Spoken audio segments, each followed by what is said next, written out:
안녕하세요. 오늘은 2강 고급 물리학을 시작하겠습니다. 오늘은 1, 2차원 운동 분석에 대해서 살펴볼 텐데요. 자, 지난 시간에 배웠던 내용을 간단하게 복습하면서 시작하도록 하겠습니다. 지난 시간에 우리는 물리량의 종류, 그리고 벡터에서 덧셈, 뺄셈, 경사면 운동에 대해서 배웠었는데요. 자, 물리량의 종류에는 두 가지로 나눌 수 있다고 했죠. 무엇과 무엇? 그렇죠. 스칼라와 벡터로 나눌 수 있다. 스칼라는 크기만 가지고 있는 물리량인데 비해서 벡터는 크기뿐만 아니라 방향을 가지고 있는 물리량을 말합니다. 그리고 벡터, 이제 화살표로 나타낼 수 있는데 벡터의 연산은 여러 가지가 있지만 그 중에서도 덧셈과 뺄셈에 대해서 간략하게 살펴봤는데요. 예를 들어서 A 벡터랑 B 벡터가 있다고 했을 때 두 개의 벡터의 덧셈은 어떻게 한다고 했었죠? 그렇죠. 평행사변형을 그리고 그때 대각선 방향이 결국은 합 벡터의 방향이다 라는 것을 얘기했었습니다. 반면에 벡터의 뺄셈은 A 마이너스 B 벡터인 경우는 어떻게 해석한다? A 플러스 마이너스 B, 즉 방향이 반대인 B 벡터를 더해준다 라고 해석한다면 여러분들 앞에서 평행사변형법을 이용해서 구했던 방법이랑 동일하다라는 것을 알 수 있습니다. 그리고 세 번째가 경사면에서 물체의 운동을 분석할 때 관여하는 힘은 크게 몇 가지다? 두 가지가 있다고 했었죠. 첫 번째 힘이 바로 물체를 아래방으로 잡아당기는 무슨 힘? 중력. 그리고 바닥이 받쳐주는 힘을 우리는 수직항력이라 불렀습니다. 중력과 수직항력이 작용하고 있는 상황에서 이 물체는 어느 방향으로 운동하게 된다? 결국은 경사면의 평행한 방향으로 이동하게 되는데 알짜 힘을 구하고 싶다라고 했을 때 어떻게 구한다? 파란 벡터와 빨간 벡터의 평행사변형을 그리고 대각선 방향이 바로 합 벡터의 방향이 되면서 그 크기는 각도가 세타라고 했을 때 그 크기는 얼마로 표현된다? mg sin 세타로 표현된다는 것을 지난 시간에 배웠었습니다. 자, 그러면 오늘은 1차원, 2차원 운동 분석에 대해서 얘기해 볼 텐데요.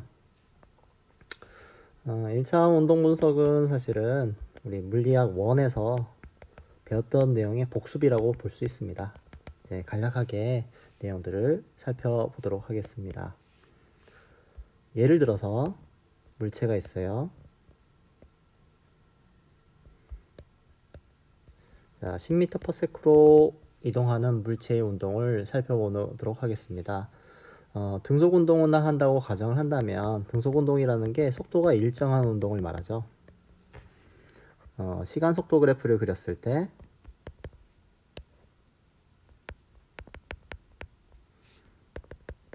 속도가 변하지 않는다는 것은 다음과 같이 직선의 형태로 나타나게 될 겁니다.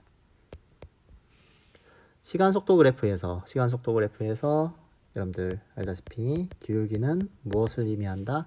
보통 우리 수학에서 배울 때 기울기는 x의 변화량분의 y의 변화량을 기울기라고 했었죠. 여기서는 x축에 해당하는 것이 바로 시간, y축에 해당하는 것이 속도이기 때문에 기울기를 구한다라는 것은 시간분의 속도 변화량을 구한다라고 볼 수가 있습니다. 그래서 기울기는 바로 가속도를 의미하죠. 그러면 기울기가 없죠. 즉 가속도가 0인 운동은 속도가 변하지 않는 운동, 등속도 운동을 표현해 줄 수 있고, 면적은 속도 시간 그래프에서 면적은 속도 곱하기 시간 한 값은 변이가 되죠. 속도, 속력, 거리 변이에 대해서 아직도 좀 헷갈려하는 친구들을 위해서 보충하도록 하겠습니다. 우리가 물체의 이동을 표현할 때 거리와 변이의 차이점에 대해서 얘기했었죠. 거리란 실제로 움직인 길이 전체를 말하는 것이고, 변이란 위치의 변화량, 처음과 끝이 중요하다고 했었습니다. 그리고 빠르기를 표현하는 개념은 두 가지가 있죠. 바로 속력과 속도가 있는데, 속력은 무엇이다? 시간분의 거리. 반면에 속도는 시간분의 변이를 말한다. 속력과 속도는 일상생활 속에서는 비슷하게 사용하지만 물리학에서는 이 개념들을 구별합니다. 어떤 차이점이 있느냐? 변이가 크기뿐만 아니라 특정한 방향이 생겨난다고 했었죠. 처음과 끝을 이어주다 보니까. 그래서 속도도 변이의 방향이 결국은 속도의 방향이 됩니다. 앞서 배웠던 개념으로 설명하자면 속력은 스칼라인 반면 속도는 바로 벡터에 해당된다 라고 정리할 수가 있습니다. 그래서 속력은 시간분의 거리라는 거 꼭 숙지해야 되겠죠. 두 번째, 속도는 시간분의 변이를 말한다. 그리고 가속도라는 게 무엇이었죠? 가속도라는 것은 우리 자동차 페달은 가속 페달이라 부르죠. 그런 것처럼 가속도는 시간당 속도가 어떻게 변하는지를 살펴보는 개념이라 볼 수 있습니다. 그래서 가속도는 시간분의 속도 변화량을 바로 가속도라 부릅니다.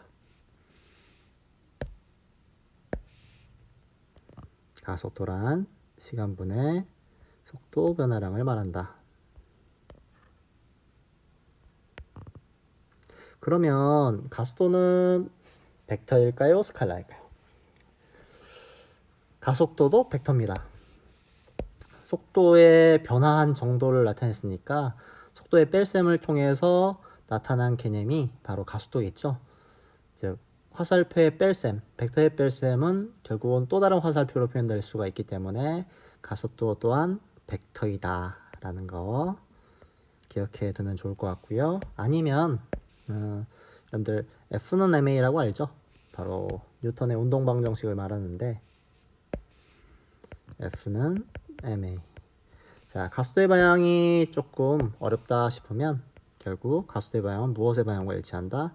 바로 힘의 방향과 일치한다 라고 생각한다면 쉽게 가속도의 방향을 찾아낼 수도 있습니다. 여기다 메모를 할게요.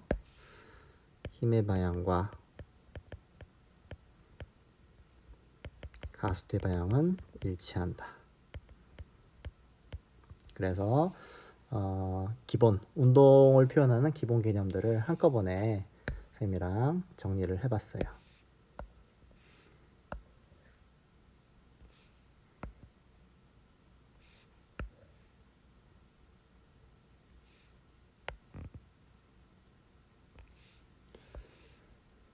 자, 그 다음에 두 번째 등가스도 운동에 대해서 한번 살펴보는 시간을 갖도록 하겠습니다. 등가스도 운동.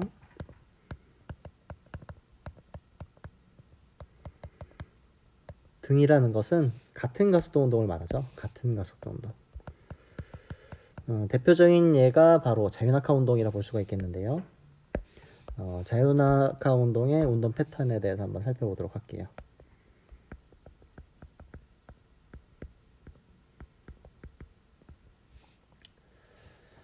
물체가 공을 들어서 예를 들기 설명하겠습니다. 공을 갖고 있다가 떨어뜨립니다.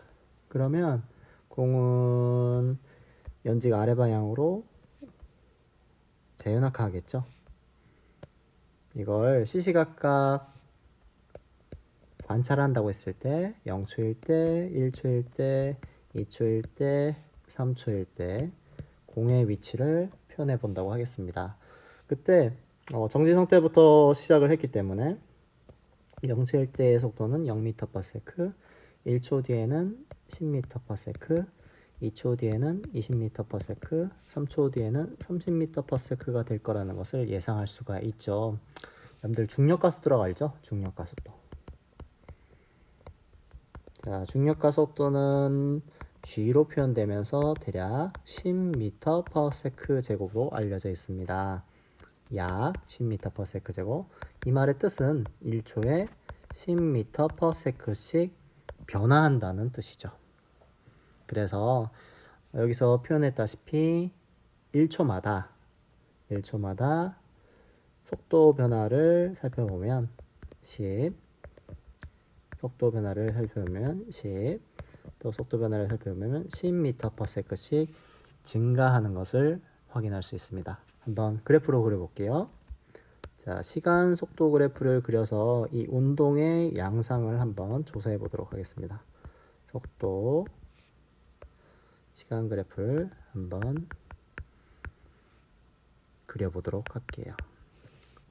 자, 0초일 때 0, 1초일 때 10, 2초일 때 20, 3초일 때 30. 요거를 좌표 평면상에 나타내게 되면 우리와 굉장히 친숙한 직선의 그래프가 나타나죠.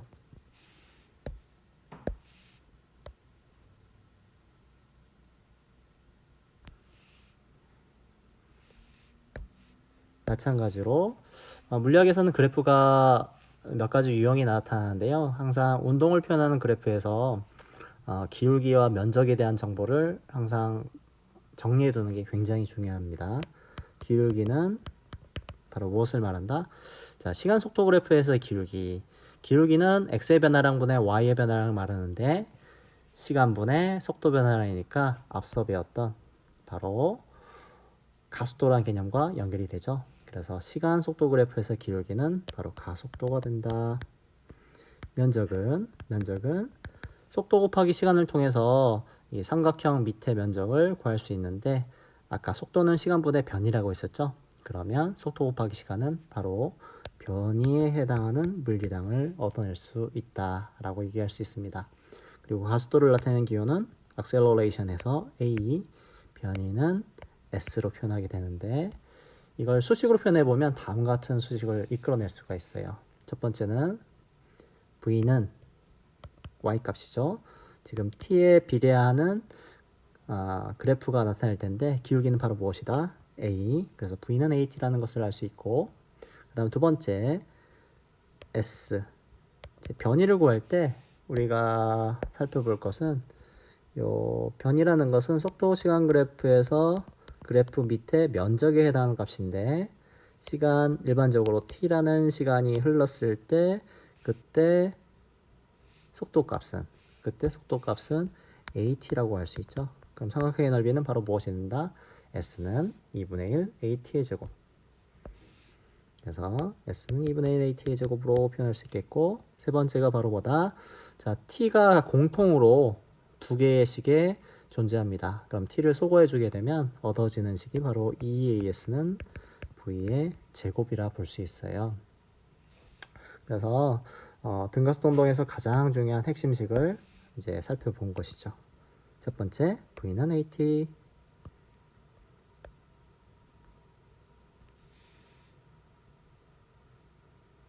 이거는 지우고 할게요. v는 at, s는 2분의 1 at의 제곱, 2as는 v의 제곱. 여러분들 수능 문제를 풀 때 이 세 가지 식은 꼭 알아야 될 가장 기본식이라 볼 수 있고, 여기서는 등가속도 운동이다 보니까 a 값은 변하지가 않죠. a 값은 변하지가 않기 때문에 위에다가 이제 파란 점을 찍어 보면 결국은 첫 번째 식이 바로 무엇을 말해주냐, 시간에 따른 속도를 예측할 수 있는 식이 되는 것이고, 이거는 시간에 따라서 위치를 알려주는 식. 그리고 세 번째 식은 바로 거리에 따른 속도 값을 알려주는 식이라는 것을 알 수 있습니다. 자, 지금 다룬 것은 초기 속도가 0인 경우에 대해서 다뤘었는데 좀 더 일반적인 경우에 대해서 다뤄보면, 자, 초기 속도가 있는 경우에 대해서도 한번 살펴볼게요. 제나카 운동이긴 한데, 자, 초기 속도가 v0라는 초기 속도를 갖는 경우에 대해서 살펴볼 텐데, 아까 정지 상태에서부터 출발한 운동의 양상이랑 많은 차이는 없어요. 그러면 초기 속도가 v0인 경우는 어떻게 되느냐? 처음에 0초일 때 v0라는 속도를 가지고 있다고 가정을 한 것이죠. 집어 던진 경우를 생각해 보면 될 건데, 그래도 자, 손에서 벗어난 이후부터는 사실은 중력이라는 힘을 받아서 떨어지다 보니까 속도 변화의 패턴은 결국은 같을 수밖에 없습니다. 같은 힘을 받는다. F는 ma. F가 일정하면 결국은 질량도 일정하고 가속도도 변하지 않고 초당 10씩 변하는 운동을 하게 되는 것이죠. 그럼 2초 뒤의 속도도 우리가 예측할 수 있는데 처음 속도보다는 20이 증가한 속도를 가지게 되겠죠. 그래서 여기서도 마찬가지로 속도 변화는 10이라는 것을 알 수 있고 1초와 2초 사이에서도 속도 변화는 10이라는 것을 확인할 수 있습니다. 자, 또 한번 그래프를 한번 그려서 나타내 볼까요?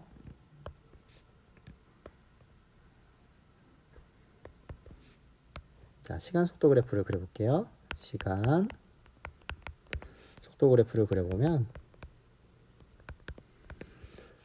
아까 그렸던 그래프가 원점을 지나는 그래프였던 반면 지금의 그래프는 초기 속도가 있다 보니까 초기 속도 v0라는 값을 가지고 있다 보니까 전반적으로 평행이동한 그래프가 나올 거라는 것은 예상이 되죠. 그렇죠? 자, 그러면 아까 그래프와 다르게 수식이 어떻게 바뀌는지를 좀 판단을 해보도록 하겠는데 그 전에 자, 시간 속도 그래프에서 복습하자면 기울기는 무엇을 말한다? 가속도를 말한다. 면적은 변이를 말한다. 라는 것을 이제 정리해보고 두 번째, 자, 식으로 한번 표현해 보겠습니다.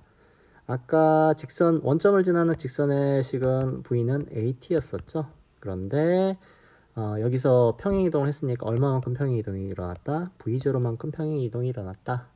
그리고 삼각형 넓이를 그래프 밑의 면적을 한번 살펴보면 그래프 밑의 면적은 좀 달라진 것이 아까는 삼각형의 넓이 그 자체였는데 이번에는 삼각형에다가 작은 사각형을 더해진 형태가 되겠죠. 자, 그러면 이제 식으로 한번 표현해 보도록 하겠습니다. 자, t라는 시간이 흘렀을 때의 속도 값은 at만큼 속도가 증가했고 기존 속도 v0보다 이만큼이 증가했으니까 결국 사다리꼴의 면적은 삼각형의 면적 더하기 사각형의 면적으로 표현이 된다라는 것을 알 수 있습니다. 첫 번째 식과 두 번째 식은 t가 공통이죠. 그래서 t를 소과해서 정리해주면 EAS는 V제곱 마이너스 V0의 제곱의 형태로 표현될 수 있습니다. 그래서 지금 보여진 식은 아까 식과 비교해 보자면 어떤 항들이 추가됐는지를 같이 한번 보도록 할게요. 아까 식을 한번 복사를 하고 옆에다가 놓고 한번 비교를 해볼게요. 좀 보이시나요? 자, 여기 보면 자, 불필요한 것들은 좀 지우고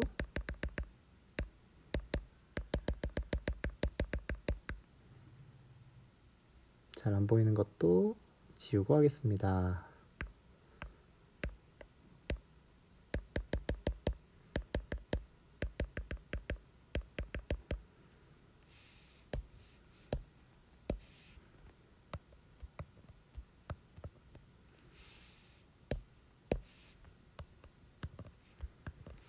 자, 보면 왼쪽 식과 오른쪽 식을 두 두 가지를 한번 비교해 보도록 할게요. 왼쪽 식에 비해서 오른쪽 식이 뭐가 달라졌느냐라고 했을 때 바로 이 V0 항에 해당하는 부분들이 추가되었다라는 것을 알 수 있고, 이 V0 항이 결국 0이 되면 어떻게 되겠어요? V0 항이 0이 되면 결국은 처음에 간단한 식으로 바뀐다라는 것을 알 수가 있습니다. 그러면 여러분들이 수능 문제를 푸는데 일반식을 꼭 기억을 해야 되느냐? 사실은 일반식은 더 복잡하고 기억하기도 어렵죠. 그래서 선생님은 그래프를 이용하면 어떤 복잡한 문제도 풀 수가 있기 때문에 여러분들이 기억해야 될 이 식은 바로 첫 번째, V는 AT, S는 2분의 1 AT의 제곱, 2S는 V의 제곱이라는 식을 가지고 얼마든지 응용이 가능하고, 이 V는 AT마저도 머릿속에서 시간 속도 그래프를 그려내면 직선의 식이 V는 AT이다. 그리고 삼각형의 넓이는 S는 2분의 1 AT의 제곱이다. 라는 것을 유추해낼 수가 있기 때문에 암기를 최소화하는 방법은 바로 V는 AT, S는 2분의 1 AT의 제곱, 2S는 V의 제곱, 이 간단한 식만 기억하는 게 오히려 더 좋겠다고 선생님은 얘기를 합니다. 자, 그러면 시간 속도 그래프, 시간 가속도 그래프에 대해서 시간 속도, 등 속도 운동, 등 가속도 운동에 대해서 지금까지 배웠는데요. 교과서 내용을 한번 살펴보도록 하겠습니다. 교과서에서는 이제 페이지 11쪽, 12쪽에 걸쳐서 지금 한 내용이 좀 다른 방식으로 기술이 되어 있죠. 여기 보면 중요한 포인트를 한번 짚어보자면 위치를 표현하는 데 있어서 R 벡터는 X, Y, Z라는 세 가지 좌표를 가지고 표현하고, 그리고 이 그림에서 볼 수 있다시피 P1 좌표에서 P2 좌표로 움직이는 운동을 설명하고 싶은 것이죠.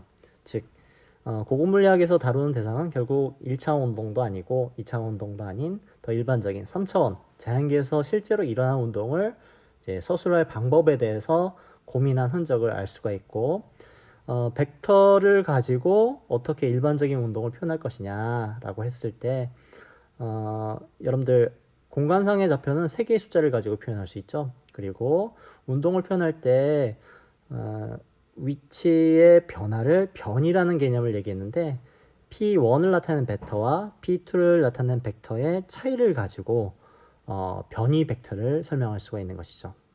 마찬가지로 속도를 표현하는 데 있어서 우리는 속도는 시간분의 변이해서 구할 수 있다고 했었죠.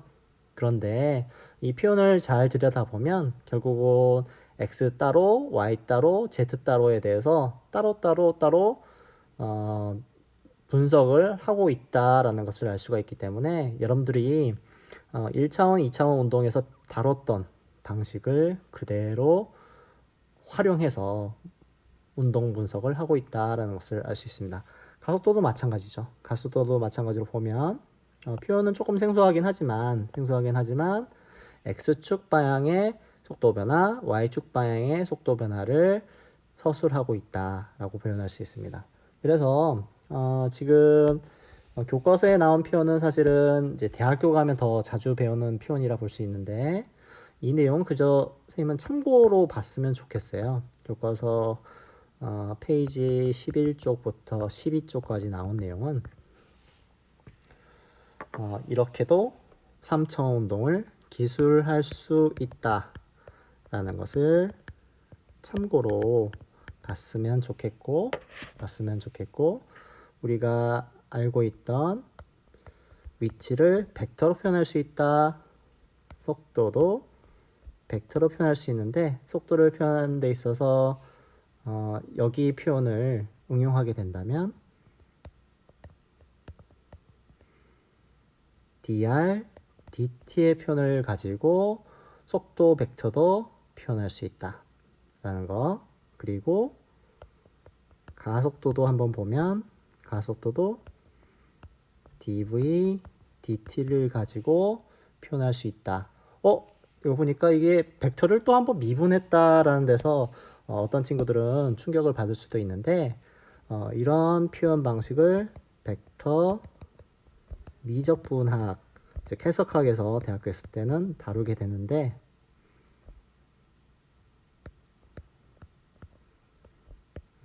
너무 부담 가지지 말고 이렇게도 표현할 수 있는 이유에 대해서 조금 생각해 볼 수 있는 것이, 이 표현 자체는 속도라는 것은 결국은 x방향의 변화, 즉 x방향의 변화를 나타내고 x방향의 y방향의 변화, z방향의 변화를 표현한 것이다. 따로 분석함으로써 실제 속도를 표현할 수 있다라고 생각한다면 그지 그렇게 이해 못할 것은 아니겠죠. 마찬가지로 가속도도 x방향의 속도 변화를 살펴본 것 더하기 y방향의 속도 변화를 살펴본 것, 그리고 z방향의 속도 변화를 살펴본 방식을 가지고 우리가 3차원 운동을 설명할 수 있는 수학적 표현도 오늘 배울 수가 있었다라는 것을 기억하면 좋을 것 같습니다. 자, 선생님이 지금까지 등속도 운동, 등가속도 운동에 대해서 살펴봤는데요. 간단하게 복습하고 제 마무리를 좀 지었고 선생님이 과제를 첨부할 테니까 이 과제에 대해서는 연습을 좀 해봤으면 좋을 것 같아요. 오늘은 크게 두 가지를 배웠죠. 첫 번째는 등속 운동, 그리고 등가속도 운동에 대해서 배웠는데, 등이란 말은 항상 같은이라는 의미를 가지게 돼요. 같은, 즉 같은 속도 운동을 등속도 운동이라 부르고 같은 가속도 운동을 등가속도 운동이라 부르는 것이죠. 등속도 운동은 여러분들이 굉장히 경험하기 좋은데, 속도가 일정한 운동을 나타내죠. 속도가 일정하다, 그 말은 식으로 표현하면 V가 뭐 60km/s로 일정한 운동을 합니다. 시간에 따라 변하지 않는다라는 것을 표현하는 반면에 등가속도 운동은 어땠죠? 속도가 시간에 따라서 달라진다라는 것을 표현함으로써 제 대표적인 표현 방식은 V는 AT, 즉 이 말은 가속도는 일정한데 시간에 따라서 속도 값이 달라지는 반면 등속도 운동은 시간에 대한 항이 없죠. 시간에 대해서도 변하지 않는 일정한 속도 값을 나타낸다라는 것을 알 수 있고, 여러분들이 미분 적분을 배웠기 때문에 여기서 좀 더 해석을 다른 해석도 할 수가 있는데, 자, 거리를 구한다는 것은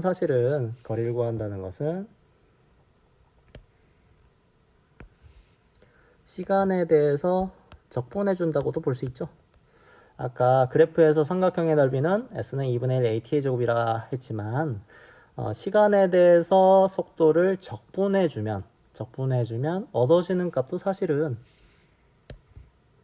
2분의 1 AT의 제곱의 형태를 얻어낼 수 있다는 것을 알 수 있고, 반대로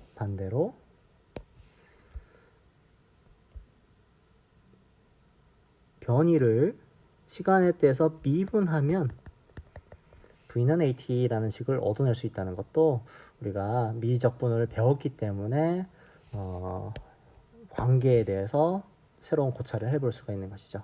그리고 T가 공통으로 두 개 들어있죠. 얻어지는 식이 바로 무엇이다? EAS는 V제곱이라는 식을 오늘 배웠습니다.